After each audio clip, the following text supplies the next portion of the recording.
मुझे आज भी याद है कि 2004 में जब मैं परमेश्वर में आया तो जिस ग्रुप में मैं संगति करता था वो हर हफ्ते 3 दिन रात के रोजे रखते थे। एक हफ्ते में, हर एक हफ्ते में, सोमवार से लेके संडे से लेके सैटरडे तक, सोम से संडे तक 7 दिन में 3 रोजे दिन रात के। डे के तो होते ही थे ना, वो तो मिस ही नहीं होते थे, लेकिन दिन रात के भी होते थे। हर हफ्ते की मैं बात कर रहा हूं। मेरी लाइफ के जो पहला साल, दूसरा साल टोटल रोजों में निकला है, सिर्फ रोजों में निकला है। मैंने कम खाया होगा, रोजे ज्यादा रखे होंगे। मुझे ओवर रोजे रखने के कारण मेरे पेट में भी बहुत सारी प्रॉब्लम्स पैदा हो गई थी, लेकिन यीशु मसीह में की गई मेहनत कभी व्यर्थ नहीं जाती। तो परमेश्वर ने वो सारा कुछ कवर भी कर दिया, लेकिन जो सामर्थ का नींव, जो फाउंडेशन 2004 और 5 में पड़ी थी, उसका असर आज दुनिया देख रही। बाइबल का वचन इतना क्लियर और सख्त है और इतना शानदार है कि क्या कहने, मैं आपको बताता हूं। वचन कहता है कि एसाव याकूब 2 जुड़वा भाई थे, और बाइबल कहती है एसाव जब आया तो अपने भाई को उसने दाल पकाते हुए देखा। कहता है दाल मुझे चाहिए। कहता है दाल तुझे दे दूंगा, लेकिन तू बड़ा है। जुड़वा थे पहले, वो आया था। कहता तू बड़ा है तो तू ऐसा कर, अपने बड़े होने का पद मुझे बेच दे। याकूब ने कहा तू बड़ा है तो अपना पद मुझे दे दे, मैं दाल तुझे दे दूंगा। और वचन कहता है कि एक बार के भोजन के बदले में उसने अपने बड़े होने के पद को बेच दिया। और जब आशीष पाने के लिए निकला अपने बाप से, क्योंकि बड़ों को ज्यादा आशीष मिलती थी पहलोठों को, तो लिखा वो आशीष पाने के योग्य नहीं ठहरा। आंसू बहाने पर भी, तौबा करने पर भी उसे कोई भी आशीष नहीं मिली। क्यों? क्योंकि उसने शरीर को फॉलो किया था। जो लोग शरीर को फॉलो करते हैं वो आशीष पाने के योग्य नहीं है। वचन कहता है कि अगर आप व्यभिचार में गिर गए, अगर आप पाप में गिर गए, अगर आप चोरी में गिर गए, तो आप सेवा करने के भी काबिल नहीं हैं उच्च पद की। वचन तो इतना गहरा है वचन। तो शैतान लोगों को नाकामयाब कैसे करता है? उनको शरीर के पीछे लगाता है, उनको पाप के पीछे लगाता है, डर के पीछे लगाता है, लोभ के पीछे लगाता है, लालच के पीछे, घमंड के पीछे, व्यभिचार के पीछे। और रोजे के उपवास क्या करता है? जब आप उपवास करते हैं, उपवास आपके शारीरिक, जो आपका बॉस बन गया शरीर। अगर शरीर ने कह दिया कि रात को आपको मोबाइल देखना ही देखना है, गंदी फिल्म देखनी ही देखनी है, तो आप उसको करते हैं, क्योंकि आपका शरीर भारा है, आपकी स्पिरिट हल्की है।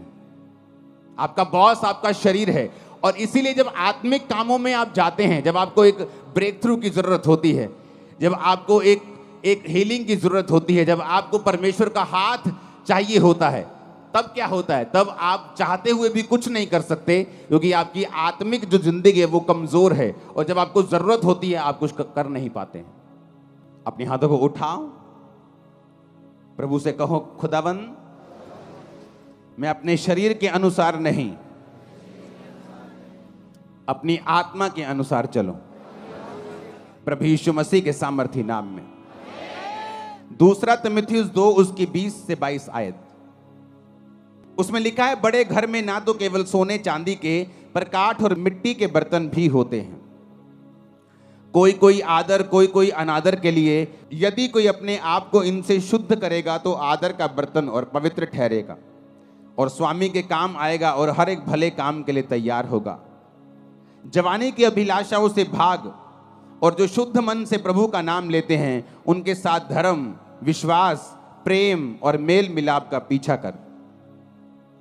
परमेश्वर ने कहा बड़े घर में सिर्फ सोने और चांदी के ही नहीं, काठ और मिट्टी के बर्तन भी होते हैं। अब आपके घर में बहुत से बर्तन हैं। एक आपके घर में गिलास है, आपकी रसोई घर में, जिससे आप पानी पीते हैं। प्लेट पड़ी है जिससे आप खाना खाते हैं।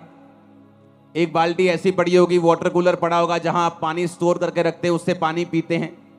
और एक कहीं नुक्कड़ में रसोई घर में एक कूड़ेदान का बर्तन भी पड़ा होगा, जहां हर तरह का कूड़ा, खराब वस्तु, खराब खाना, बिगड़ा हुआ खाना आप उस कूड़ेदान में डालते हैं। वचन क्या कहता है कि वो कूड़ेदान का जो बर्तन है वो भी उसी घर का है, और जो आदर का बर्तन है जो स्वामी के मुंह से लगता है वो भी उसी घर का बर्तन है। तो परमेश्वर ने कहा कि लोग है तो मेरे विश्वासी, है तो मेरे बच्चे, है तो मेरे ही घर के बर्तन, पर कोई तो आदर का बर्तन है और कोई निरादर का बर्तन है। और लिखा, जो कोई अपने आप को इनसे शुद्ध करेगा, किन से?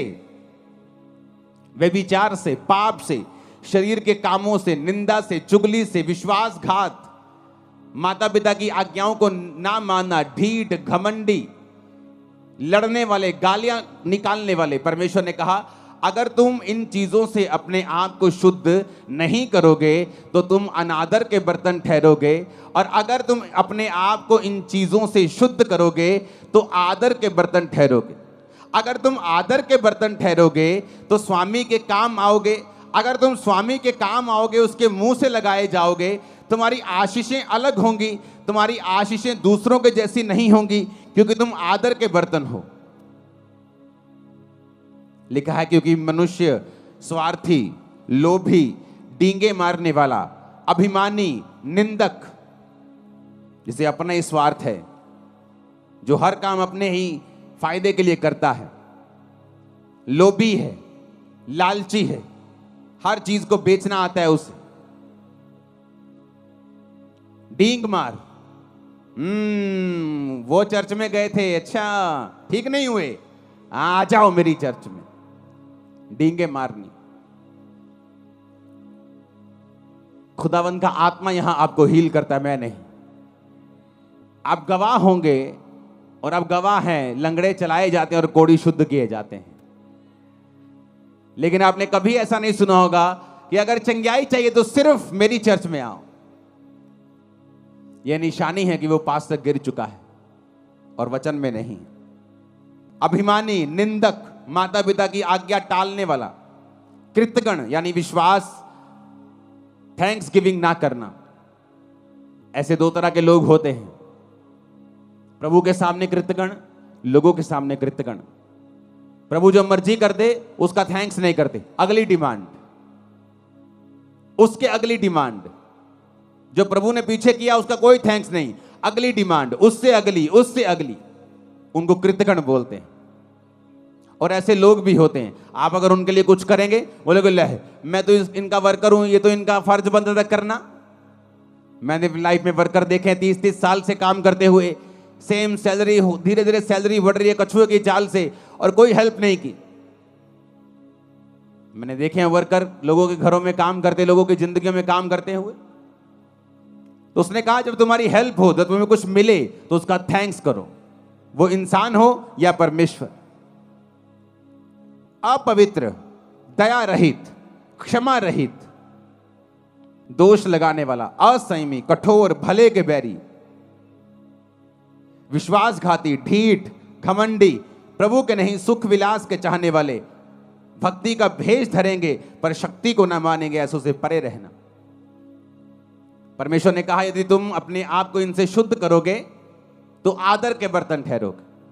पौलुस को देखो, कई बार हम दुखों से निराश हो जाते हैं कि परमेश्वर ये दुख क्यों आया, ये दुख क्यों है। 2004, 5, 2006, 2007, 8, 9 तक, 10 तक मैं हमेशा परमेश्वर के सामने कंप्लेंट ही करता रहता था, खुदावन ये मेरी लाइफ में प्रॉब्लम क्यों नहीं जा रही, सेवा में आने के बाद भी ये दिक्कत क्यों नहीं खत्म हो रही, ये मेरी लाइफ से क्यों नहीं जा रहा, ये संघर्ष खत्म क्यों नहीं हो रहा।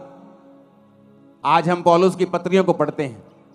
अगर हम पौलुस की पत्रियों को पढ़ते हैं, उन 13-12 जितनी भी 13 पत्रियां हैं, तो पौलुस की पत्रियों को पढ़ते पढ़ते हमें यह समझ आती है कि पौलुस ने अपनी 13 पत्रियों में एक ही बात की है, तुम्हारे कैरेक्टर को किस तरह से मजबूत रखना है, क्योंकि शैतान तुम्हारे कैरेक्टर को खत्म करके ही तुम्हारी लाइफ में काम करता है। और पौलुस ने कहां से ये पत्रियां लिखी हैं? जेल में से। जेल कैसे गया? सुसमाचार के लिए, अपने पाप के लिए जेल नहीं गया। वो लोग अपने पापों के लिए जेल जाते और बोलते कि मैं प्रभु के लिए जा रहा हूं, लेकिन बाइबल कहती है वो खुदाबंद के कामों के लिए लोग उससे जेलसी करते थे। वो जेल में गया।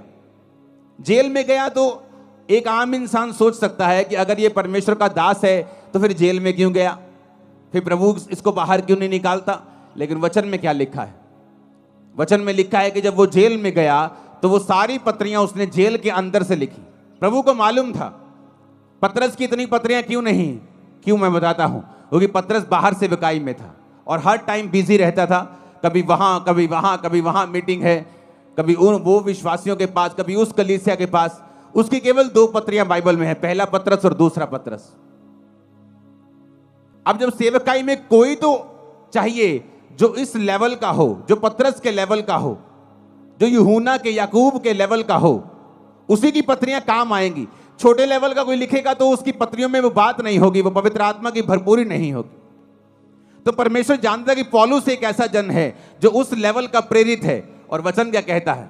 वो जेल में गया और उसने पत्रियां को लिखा।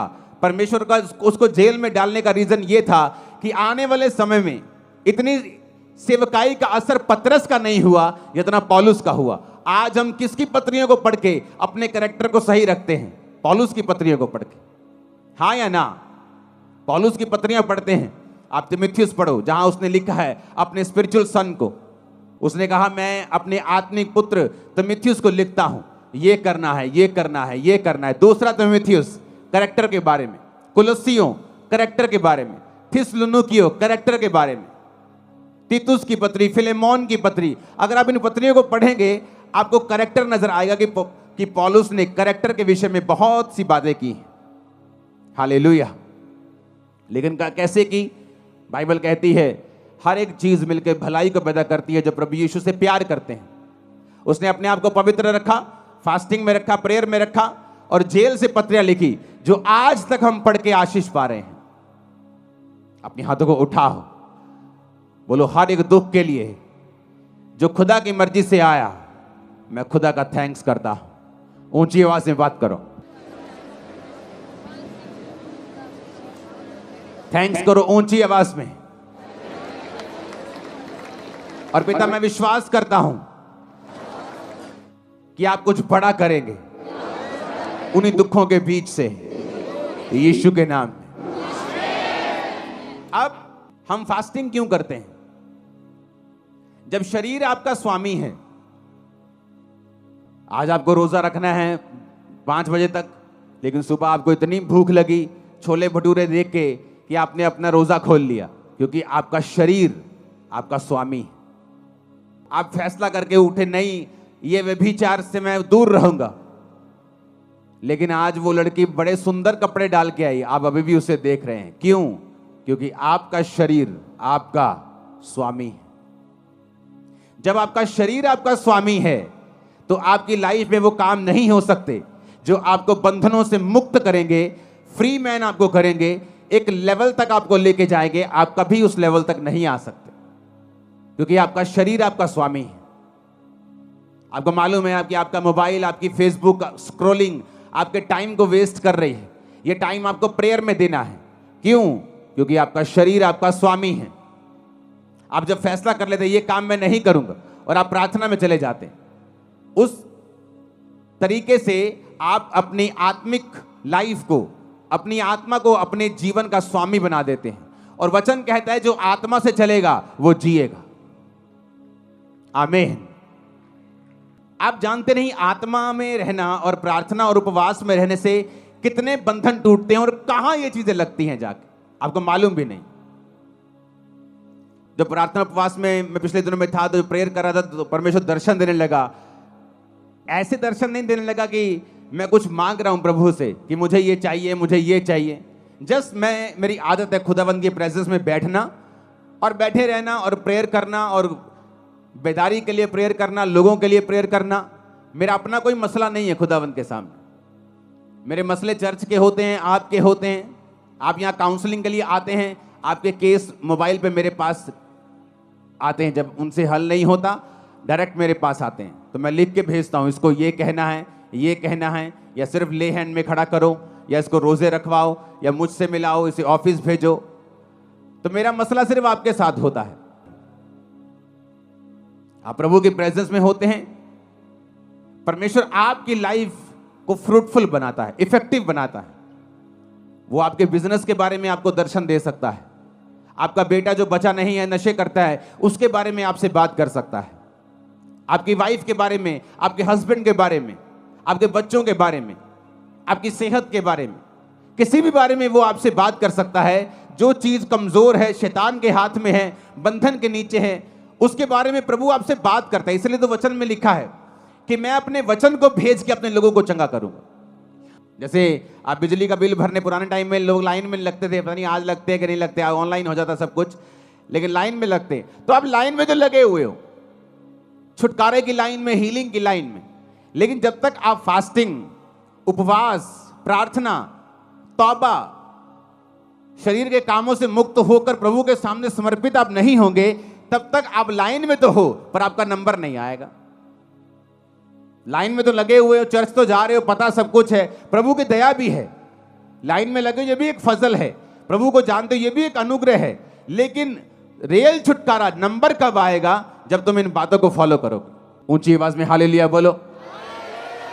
और जब हम उपवास करते हैं क्या होता है?